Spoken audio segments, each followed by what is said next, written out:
Chapter 2, Yarn Bomb Flop. Adam was wrong. 2 hours later, I'm back at school, and this time I am definitely not fist-pumping the air.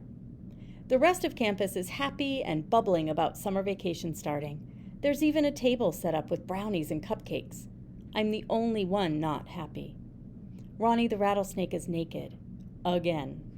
Someone must have taken off his adornments. Someone must not understand knitting or public art and has probably never even heard of yarn bombing or anything else cool. I mean, yarn bombers secretly put an exuberant sweater on the whole world. That's what I wanted to do with Ronnie. Ugh, nobody gets this stuff besides Adam. Nobody gets me. Zinnia floss drop, Miss Amaranth, my vice principal, says as she approaches. Just who I was looking for. You'll be spending the day in my office. I close my shocked mouth and breathe through my nose. What? I can't comprehend what she's saying. Detention. Today. My office. I'm confused. This is the last day of school, and I didn't even know you could get detention in the vice principal's office. I've only heard of the normal after school in the library kind, and I've never had that. Pretty sure my mom's bun would unravel if I did. Dr. Flossdrop is not the kind of person to approve of something that involves sitting around doing nothing. What do you mean? I ask again. You're the one responsible for putting a costume on the school mascot, says Miss Amaranth. I want to tell her it isn't a costume, but that would be incriminating. Why do you think I would do that? Zinnia, I've been informed that you're a knitter. She says knitter like it's a bad word. Who told you that? Someone I can trust. No one comes to mind I can trust besides Adam. Operation Yarn Bomb was our secret, and he was my accomplice. I follow the vice principal's gaze to the brownie and cupcake table. Next to it stand Nikki, Margot, and Lupita, my former friends. The four of us were once a pack. We used to roller skate and have sleepovers and stay up late talking and laughing.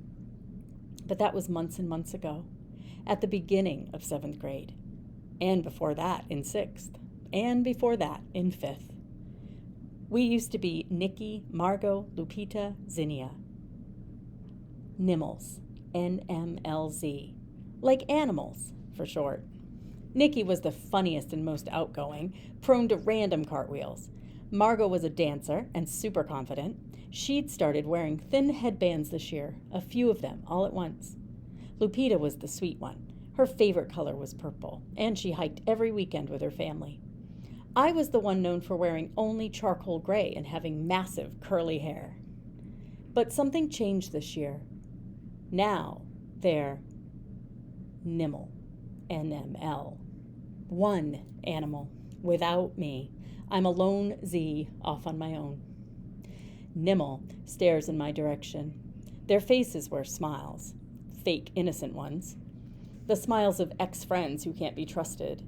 The smiles of people who spy on you and, when the time comes, spill it about all the stuff you thought they'd keep under wraps. I can't smile back at them. I want to. I want to smile like I don't care at all that they've betrayed me. But I do care. And if I smile, my eyes might betray me and cry. I take one last look at Ronnie over my shoulder. Poor Ronnie the rattlesnake, without so much as a pair of underwear, much less a fabulous yarn bomb outfit. I know exactly how he feels. Exposed. 10 minutes later, while the other kids are outside devouring baked goods, I'm in the vice principal's office.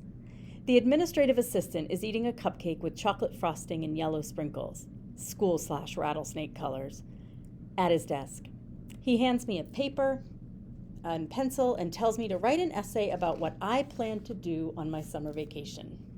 Then he goes back to eating his cupcake, slowly, frosting with sprinkles first. I figure since I've already been betrayed as a knitter, I might as well work on my never-ending scarf. That's better than writing an essay no one will ever read. Sitting down, I open my backpack to retrieve my scarf and the wooden knitting needles attached to it. It's my never-ending scarf because, well, it never ends. I've continued knitting it long after it became an appropriate length for a scarf. Every time I get to the end of a skein of yarn, instead of binding it off and being done, I join on yet another skein in a different color. I'm on bright red right now. At this point, the scarf barely fits in my backpack and would probably be better suited for a fashionable giraffe than a human, but I don't want to stop. I knit and knit, getting lost in all the loops. The administrative assistant doesn't say anything about my lack of writing, maybe because he feels bad for me. With each knit, each purl, each loop, each stitch, detention and nimble and all that stuff gets further and further away. That's why I can't stop knitting. It's so much better when all that other stuff disappears. I daydream about what I'll do this summer instead of writing it down. I want it to be exactly the same as last summer, me and Adam again, the way it should be. That's part of why this morning's yarn bomb was so great. It was a way for us to hang out like we always used to, just like we will this summer. We'll eat ice cream at Scoops together, watch French movies at Aunt Mildred's, do the $5 bill trick at Dr. Flossdrop's office. Adam and I did that trick 1,000,000 times last summer. It involves taping a $5 bill to some clear fishing line, putting it in the middle of an empty waiting room, and waiting for someone to walk in and reach for the money. That's when Adam yanks it away.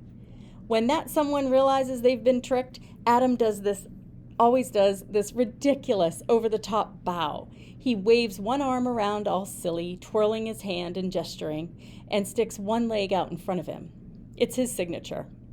Admittedly, it's pretty weird, but that bow makes people laugh every time instead of being mad. I sit in detention, knitting and purling and daydreaming.